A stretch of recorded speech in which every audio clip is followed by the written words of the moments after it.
नमस्कार। मुंबई से फिर एक बार आपके सामने मैं हूं रविंद्र जैन। देश और जनता के हित में सदैव तत्पर आपका अपना। समझ में नहीं आता है इस आर्थिक नगरी मुंबई में क्या होता है। इस आर्थिक नगरी मुंबई में ये मैंने पहला ऐसा प्रदेश देखा जहां पर मुंबई हाई कोर्ट के हर आदेश की धज्जियां उड़ाई जाती है बुरी तरह। अभी जब मुंबई हाई कोर्ट ने जो आदेश दिया है कि फेरी वाले स्टेशन पर ना बैठें, फुटपाथ पर ना बैठें, सड़कों पर ना बैठें, जो जनता के चलने की जगह है, उसके बावजूद चर्च गेट पर अभी की स्थिति ऐसी है कि जो बुहारी है वहाँ पर फेरी वाले बैठे हैं और बीएमसी की गाड़ी ऊपर खड़ी हुई है दिखाने के लिए, क्योंकि पूरा जो फंडा है वो बहुत बड़ा वसूली का फंडा है।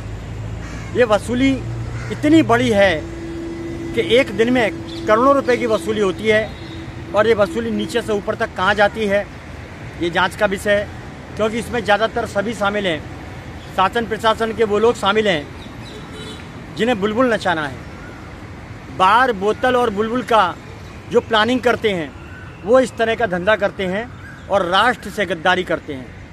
ये सीधे तौर पर कोर्ट का आदेश न मानना राष्ट्र से गद्दारी है, कोर्ट से गद्दारी है और देश से गद्दारी है। जब मुंबई हाई कोर्ट ने आदेश दिया है कि फेरी वालों को ना बैठाया जाए, जो पब्लिक प्लेस है, पब्लिक की जगह है, उसे छोड़ा जाए, वहाँ पर ना बैठाया जाए, लेकिन यहाँ पर मुंबई हाई कोर्ट की नहीं सुनी जाती। इस आर्थिक नगरी मुंबई में हर जगह ये बीमारी फैल चुकी है कि फेरी वाले 300 रुपये देते हैं सरकारी डिपार्टमेंट के किसी अधिकारी को या कर्मचारी को या किसी नेता के तलबे चाटने वाले फंटर को, वहाँ का राजा हो जाता है। मुंबई में इतनी महंगी है दुकानें और दुकानों का किराया, लेकिन जो फुटपाथ हैं वो फेरी वालों के लिए खुले हुए हैं। अवैध कारोबार मौज करता है यहाँ पर मुंबई के अंदर, और जो आम आदमी ज़िंदगी है जो ईमानदारी से चलता है वो भूखा मरता है।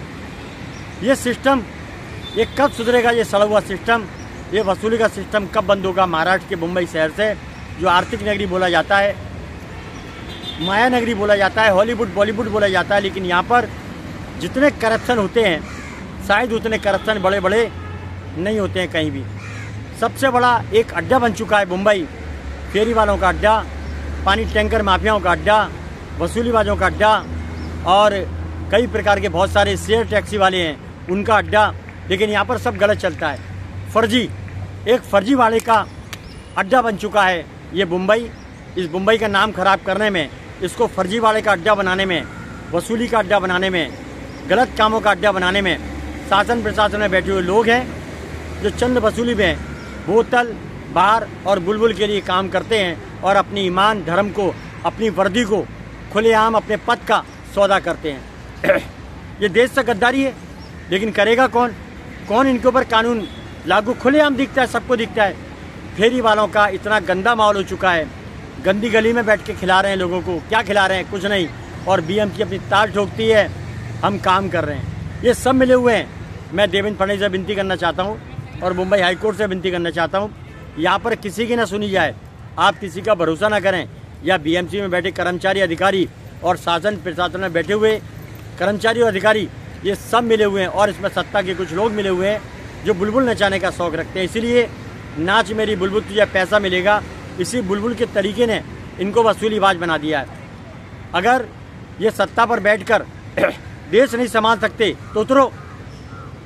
और शासन प्रशासन में बैठे हुए लोग जो अपने वर्दी का गलत उपयोग करते हैं, अपने शासन प्रशासन का, अपने पद का गलत उपयोग करते हैं, उतरो, बाहर निकलो। सत्ता को आड़ में कर कर, सत्ता को सामने कर कर, सत्ता की ताकत लेके ये जो वसूली करते हैं ये नरक में जाने वाले हैं। फ्री का खाने वाले नरक में जाने वाले हैं। सिस्टम को बेचने वाले नरक में जाने वाले हैं। सिस्टम से सौदा करने वाले नरक में जाने वाले हैं। सिस्टम को नीलाम करके मोटा माल कमाने वाले नरक में जाने वाले हैं। ये वसूलीबाजों से मिले हुए शासन प्रशासन के कुछ लोग ऐसे बैठे हुए हैं, जिसमें ट्रैफिक पुलिस भी शामिल है। इसमें कई सारा पूरा एजेंडा शामिल है जो भर भर के लाखों करोड़ों रुपए रोज का जाता है ऊपर, बढ़ता हुआ जाता है ऊपर से नीचे तक। राम तेरी गंगा मैली हो चुकी, पापियों के पाप धोते धोते। मैं माननीय मुंबई हाई कोर्ट से विनती करता हूँ, आपके आदेश की धज्जियाँ क्यों उड़ाई जाती हैं? आपके पास पावर है, न्याय का मंदिर में आप बैठे हैं। जब शासन प्रशासन के लोग आपकी धज्जियाँ उड़ाते हैं तो ये संदेश कैसा जाता है? न्याय तो मिल ही नहीं पाएगा, क्योंकि पूरा खेल नोटों से चलता है। यहाँ पर राजनीति हो चुकी है महाराष्ट्र के अंदर, वोट और नोट की ऐसी गंदी राजनीति हो चुकी है जिसमें आम जनता को पीसा जा रहा है, चक्की में उसका आटा निकाला जा रहा है। वोट भी लेते हैं ये नेता, नोट भी लेते हैं, बदले में क्या देते हैं लोगों को? परेशानी और सिर्फ परेशानी।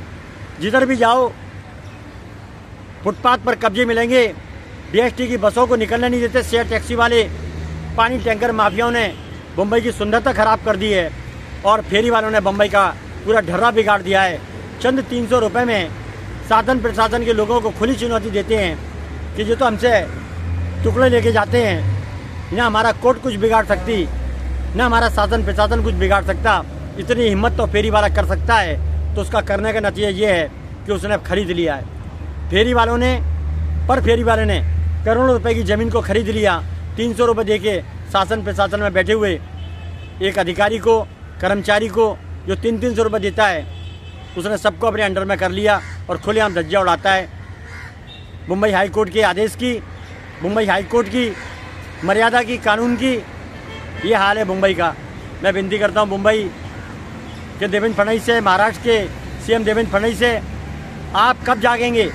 योगी स्टाइल में क्यों नहीं उतरते आप? कब उतरेंगे? जब पब्लिक परेशान हो जाएगी, जब पलायन शुरू कर देगी, या ज़रूरत से ज़्यादा भ्रष्टाचार बढ़ जाएगा, कब उतरेंगे आप? योगी स्टाइल में उतरिए और ठोकना शुरू करिए, तारीख नहीं फैसला देना शुरू करिए। आपके पास सत्ता है, पावर है, आपका कर्तव्य है कि योगी स्टाइल में उतरिए। मुंबई महानगर को बचाइए, फेरी वाला मुक्त कराइए, पानी टैंकर मुक्त कराइए, वसूलीबाजियों से मुक्त कराइए और छत्रपति शिवाजी महाराज टर्मिनल पर जो टीएम मार्शल लूट रहे हैं लोगों को, वो लूट से लोगों को मुक्त कराइए। यहाँ पर शेयर टैक्सी माफिया हैं, पानी टैंकर माफिया हैं, वसूलीबाजी हैं, ड्रग्स के धंधे हो रहे हैं। हर गलत काम में शासन प्रशासन की बहुत बड़ी भागीदारी है। उनका कहना है सरकार के पैसे से कुछ नहीं होता है, इसलिए वसूली ज़रूरी है। इन्हीं उम्मीदों के साथ कि देवेंद्र फडणवीस जी की आवाज़ कब लोगों तक पहुंचेगी? लोग सुनना चाहते हैं कि आप कोई कठोर आदेश करिए कि नहीं बैठेगा फेरी वाला, जिम्मेदार होगा अधिकारी शासन प्रशासन। लेकिन ये आदेश आप कब देंगे? कब आपकी लोग आवाज़ सुनेंगे? देश हित में कब आपका कदम बढ़ेगा? योगी स्टाइल में कब ठोकेंगे आप इन गद्दारों को, जिहादियों को? और कब होगा सम्मान मुंबई हाई कोर्ट का? फेरी वाले हटाइए, किसी भी स्टेशन पर फेरी वाले ना बैठें और मिलावट का खान पान खिलाया जाता है। गंदी गलियों में जो स्टॉल लगाकर बैठते हैं खाना खिलाने का, तो ये बहुत बड़ा एक अपराध है कि लोगों को क्या खिलाया जा रहा है, गंदी गली में खिलाया जा रहा है। और बेचारे जो बाहर से लोग आते हैं खाने वाले, वो कुछ भी खाते हैं लेकिन सस्ते के चक्कर में खाते हैं। इस पर बीएमसी का ध्यान नहीं जाता है, लेकिन बीएमसी का ध्यान वहाँ पर जाता है कि 300 रुपये कैसे कमाए जाएँ फर फेरी वाले से। मुंबई हाई कोर्ट की आदेश की धज्जियाँ तो ऐसी उड़ती हैं जैसे गंजे के सिर पर से बाल गायब हो गए। इस तरह बेइज्जती की जाती है मुंबई हाई कोर्ट की आदेश की। हर जगह फेरी वाले 2 घंटे कार्रवाई होती है, वापस से फेरी वाले बैठ जाते हैं। आखिर बात क्या है? मुंबई हाई कोर्ट शासन प्रशासन में कौन सी ऐसी बात है जो कार्रवाई नहीं कर पाती इन फेरी वालों के ऊपर? या तो फेरी वालों का, इनका कनेक्शन मियाँ बीबी का कनेक्शन है, या कोई बहुत बड़ा रिश्ता है, या जर जमीन जोरू की बात है, या बार बोतल और बुलबुल का जो पैसा फेंकते हैं बाहर में उड़ाते हैं, या उनका हफ्ता वसूली करते हैं, या उसका कोई बहुत बड़ा फंडा है। करप्शन क्यों नहीं मिटता है मुंबई के अंदर से? ऊपर से नीचे तक करप्शन। आम पब्लिक परेशान हो चुकी है। आम पब्लिक गलती करती है तो उसको जुर्माना ठोका जाता है। एक गाड़ी खड़ी कर दीजिए आप, तो ये ट्रैफिक पुलिस वाला, उसको या तो सपना आ जाएगा या वो सूंघता हुआ वो गाड़ी के पास पहुंच जाएगा और टोल से वो गाड़ी उठा लेगा। लेकिन उसको फेरी वाले दिखाई नहीं देंगे फुटपाथ पर। जो वह गरीब लोग चल नहीं सकते, हैंडीकैप चल नहीं सकते, जिनकी आंखें नहीं है वो चल नहीं सकते, उनको ये गाड़ियाँ दिखाई नहीं देगी। उनको हफ्ता वसूली करनी है, उनको अपने पद को बेचना है। 300 रुपये, 1000 रुपये और जो भी उनका बनता है वो बेचना है। तो देश के सबसे बड़े गद्दार अपने ये शासन प्रशासन में बैठे हुए।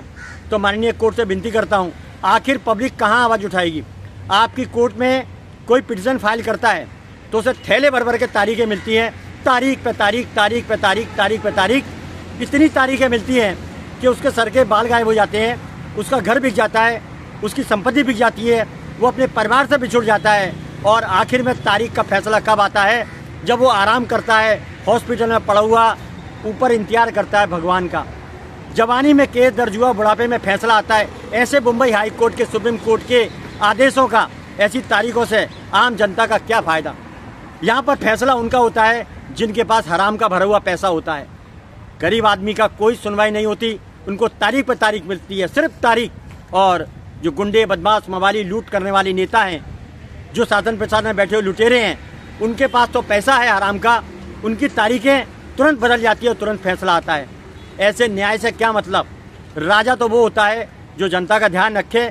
जैसा उत्तर प्रदेश का सीएम योगी आदित्यनाथ, उसने जो काम किया है वो पूरी दुनिया में ऐसा उसने नाम किया है। तारीख नहीं, सीधा फैसला करता है, सीधा ठोक देता है। यमराज के पास टिकट देके एडवांस उनको ऊपर पहुंचा देता है। वहाँ पर लब जिहादियों को ठोक दिया गया, साफ कर दिया गया। तो पूरे हिंदुस्तान के अंदर और सीएम क्या करते हैं? क्या कोई दूसरा काम करते हैं, या वो बिजी रहते हैं, या किसी और में बिजी रहते हैं, या फिर कोई और शौक लगा हुआ है? एक सीएम उत्तर प्रदेश का है, वही ताकत सभी सीएम को मिली हुई है। तो उत्तर प्रदेश जहाँ पर गुंडे पैदा होते थे, इतने गुंडे पैदा होते थे, घर घर में गुंडे पैदा होते थे, वो गुंडे खत्म हो गए, उनको ठोक दिया, यमलोक के पास पहुंचा दिया, यमराज के पास पहुंचा दिया। तो फिर बम्बई में क्या बात है? बम्बई के सीएम, महाराष्ट्र के सीएम कठोर कार्रवाई करने में क्यों हिचकिचाते हैं? क्यों यहाँ पर जिहादी अपना फंड उठाते हैं? कभी नागपुर में हंगामा होता है, कभी 26/11 होता है। आखिर कैसे होता है? मुझे लगता है कहीं ना कहीं शासन प्रशासन के कुछ लोग, कहीं ना कहीं उनके तार जुड़े हुए हैं। अगर नहीं जुड़े हुए हैं तो अब फैसला करिए, ठोकिए, तारीख नहीं, सीधा इंतजाम करिए, यमराज के पास पहुंचाइए। मुंबई शांति का गढ़ है, फिर यहाँ पर ऐसे हथकंडे क्यों अपनाए जाते हैं? मुंबई आर्थिक नगरी है, बॉलीवुड है, हॉलीवुड है, यहाँ पर लोगों को सुकून क्यों नहीं है? हर जगह फेरी वालों के कब्जे, पानी टैंकरों के कब्जे, वसूली हो रही है, उल्टे सीधे धंधे हो रहे हैं, सुकून नाम की कोई चीज़ है नहीं। विरासतों का नाम खराब कर दिया है, गंदगी का अड्डा बना दिया है, और यहाँ पर नेतागण मौज करते हैं। मौज मत करो, योगी स्टाइल में ठोको, काम करो, सत्ता का सही उपयोग करो। बस इसी उम्मीदों के साथ मैं अपना वक्तव्य समाप्त करता हूँ। देवेंद्र फडणवीस से विनती करता हूँ, आप उतरिए, योगी स्टाइल में उतरिए और ठोकना शुरू करिए, क्योंकि राष्ट्र हित में ठोकना जरूरी है। यही सच्चा कर्तव्य का पालन होगा। राष्ट्र को बचाने के लिए जो भी आपको कठोर कदम उठाने हैं वो उठाइए। नमस्कार, जय हिंद,